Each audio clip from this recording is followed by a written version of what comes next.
Hi, we're Jon and Angie. We love to eat, we love to travel, and oh, did I mention, we're dealing with infertility too. Come join us on our journey through this thing we call life. Hi, everybody. All right. So, It's been a long time. Yeah, it's been a while. I think last time we recorded was in May. Wow. And since then, I've gained a baby and a double chin. A bigger double chin than was previously there. Okay. Okay. Anyways, back to what we were talking about. Yeah. So, long time no see. Nice to meet you guys. Yeah. Nice to see you guys. Yeah, I know it's been a while since we've done one of these. So, a lot has happened. We're pregnant 22 weeks in one day, so yes, that's pretty cool. That is very exciting. Yeah. And it's a boy. So let's rewind back to like where you last saw us. Oh, I should do like a cool little rewind thing. That'd be kind of cool, there. yeah. Mm-hmm. I don't know how to do that shit, so it probably won't happen. But, okay. Last time we saw us was in May-ish. I think around the time we were going to go on our vacation to Yellowstone. Yeah. And Glacier National Park, which was super fun. That was really cool, yeah. We loved it. We didn't get to do everything we wanted to do because a lot of the parks were still closed in early May. Yeah, because everything's like snowed out right there, so. So we definitely want to go back at some point to do the things that we couldn't do, but it was a lot of fun. Yeah, I thought it was I highly cool. suggest it. Yeah, like we saw a lot of cool stuff and. So after we came back, we learned that Jon, or around that time, sometime around then, we learned that Jon had to go to a show in August, which is when we were going to do our transfer to. Originally, we were going to do our transfer in August. Yeah. But we ended up not being able to do it because his show was at that time. Yeah.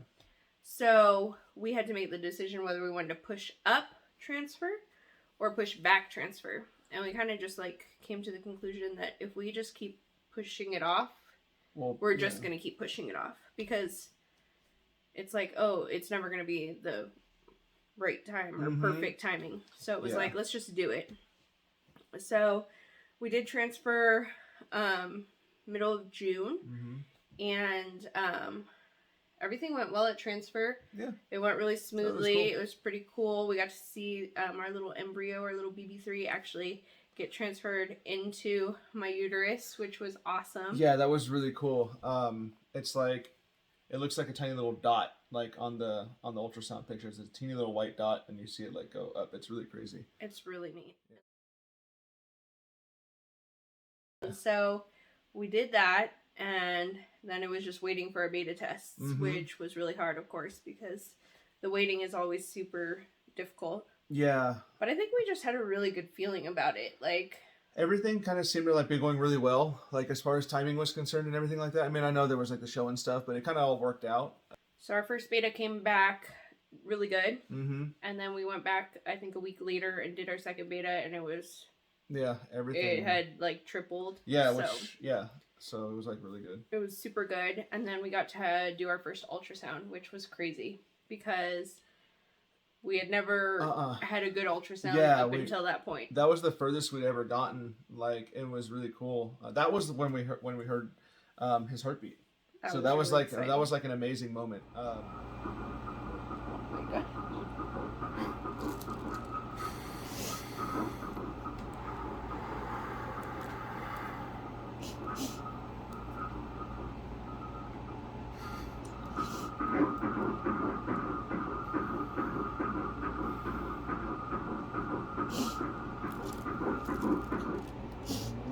That's real. I think we both started crying. Yeah. It was just like amazing because every ultrasound up until that point had never been good. Yeah. That whole thing, like, we have a lot of history with that, especially with our miscarriages and stuff like that. So, it was just something really cool to see and experience.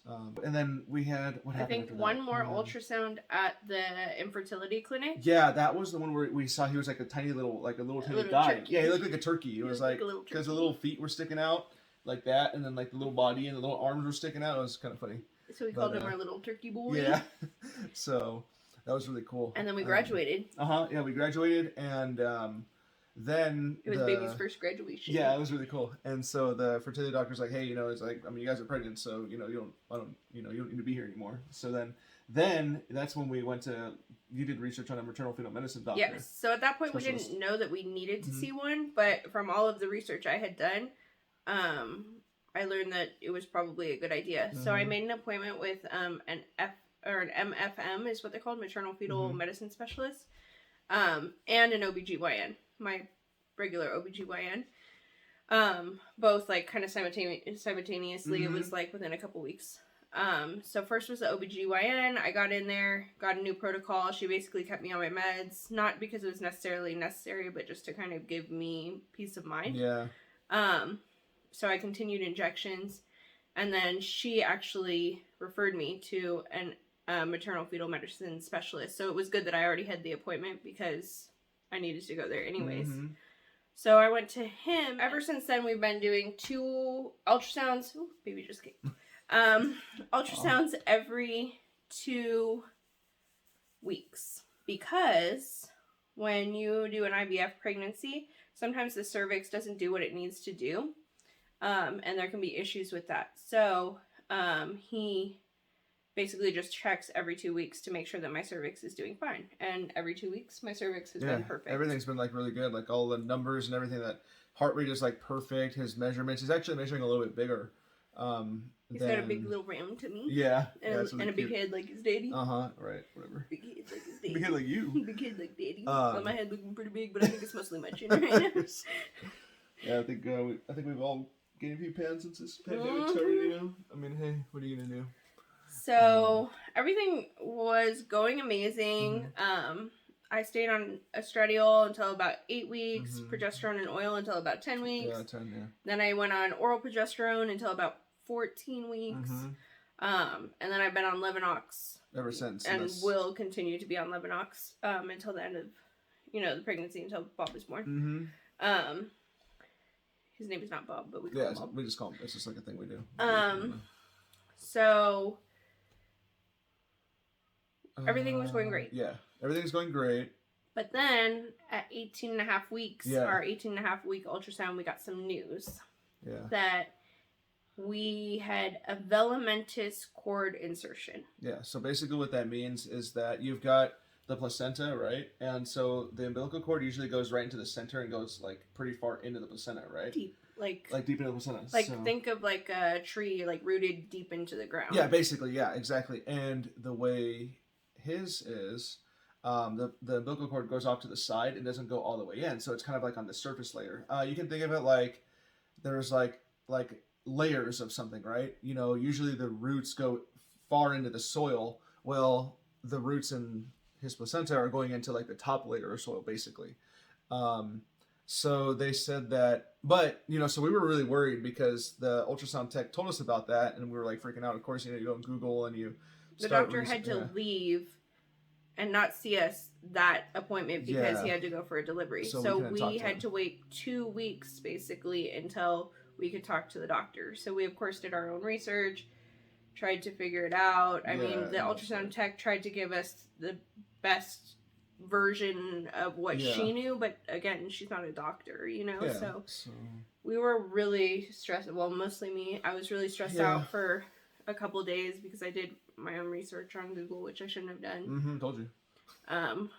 But yeah, he did tell me, and I knew it, but I mean, yeah. So we were like freaking out, but then and we were trying to call the doctor and talk to him, and like he just wasn't calling us back for whatever reason.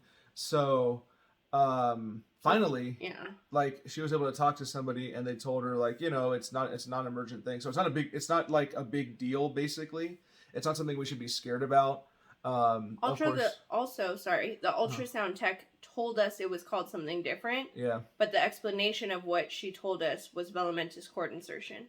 So what she told us was a lot scarier. Like the name that she used, which was Vasa Previa, was a lot scarier than the definition she gave us, which was velamentous cord insertion. So we were in this weird gray area too, where we're like, wait, is it this one? Or is it this one? Yeah, that was a big thing. I mean, because we were freaking out. Like, one of them was saying, like, all this, like, really horrible things. And I was like, Jesus, like, this is really bad. But we went off of what her description was, which was velamentous cord insertion. And then got that confirmed about a week later from the doctor that that's what it actually was, not what she had called it originally. So that kind of put our mind at ease a little bit because the other one was really scary. Yeah. So then, of course, we talked to the nurse practitioner, and then she told us about it and said basically like, it's not a big deal. They actually find babies, placentas that like have this when they're born and they didn't even know.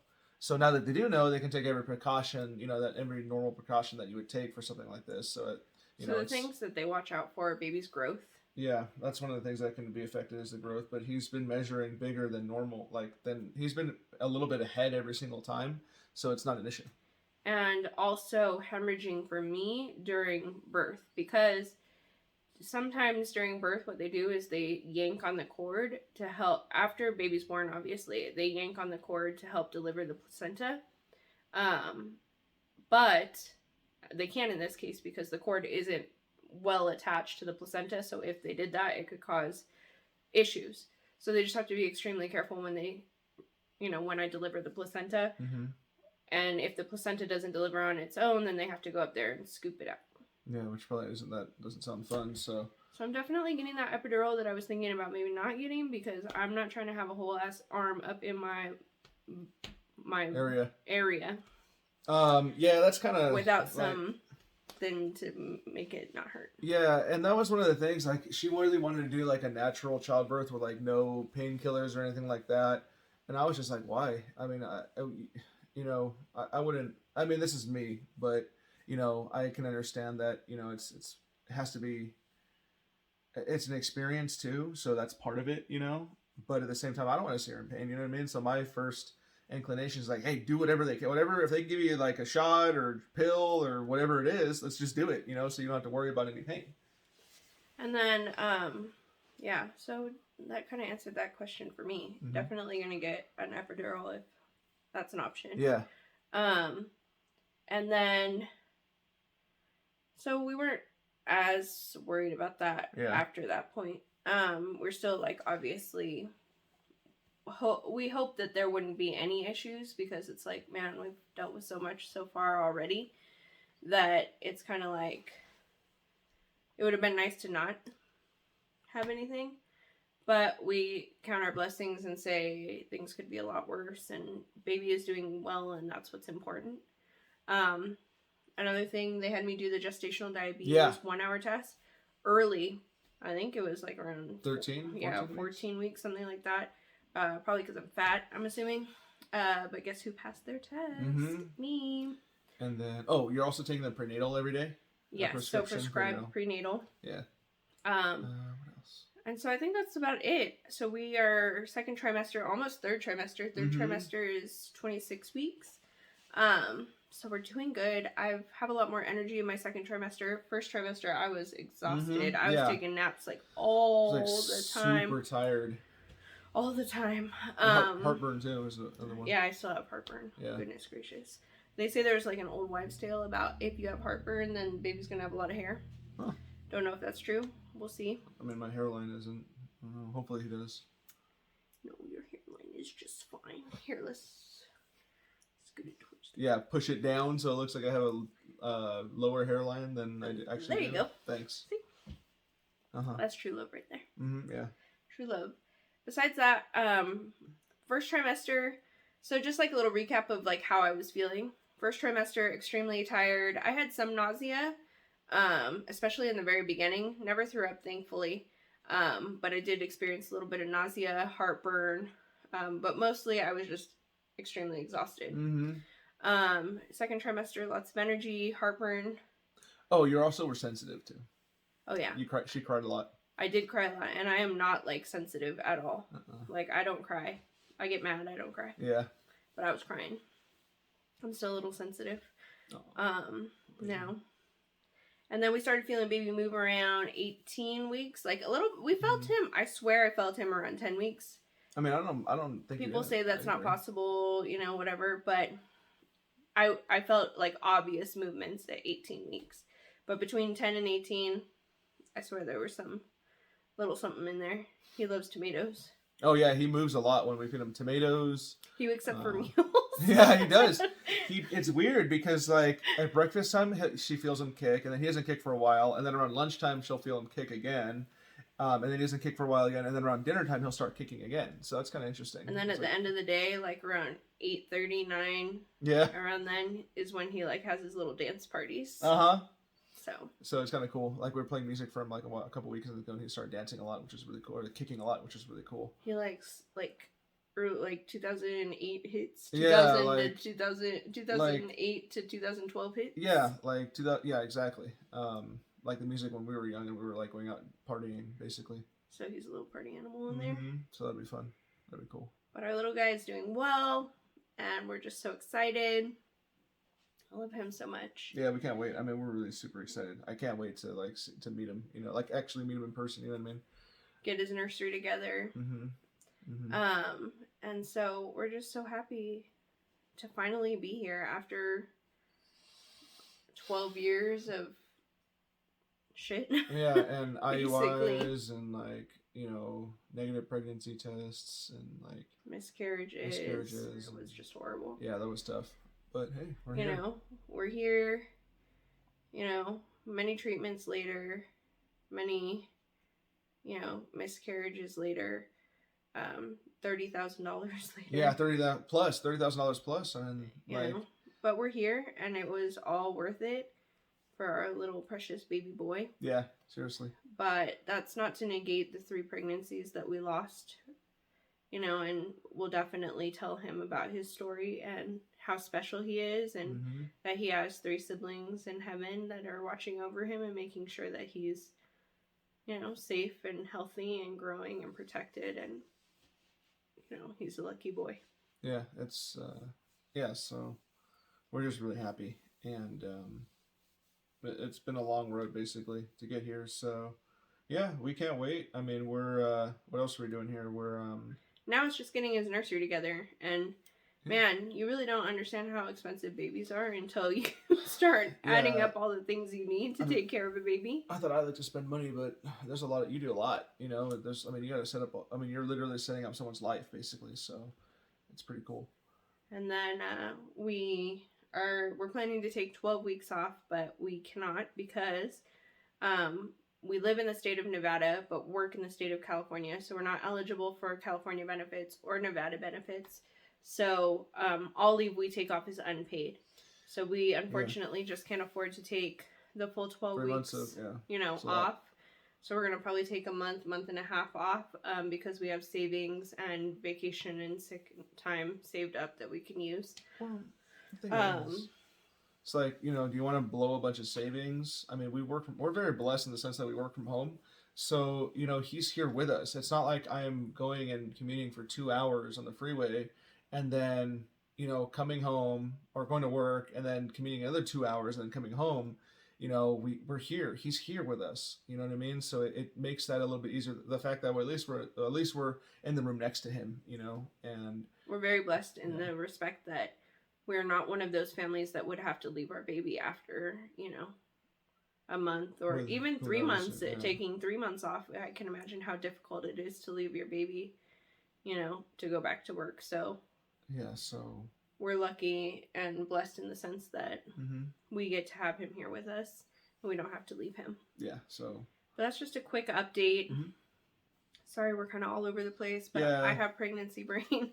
And I'm just like all over the place because I'm always He's been doing everything around the house. So he has a lot on his plate. But thank you as always for supporting our journey and following along on everything that's been going on. We hope to do more videos. It really is just about whether we have the time and the energy to do it at this point. But we did want to just update you guys.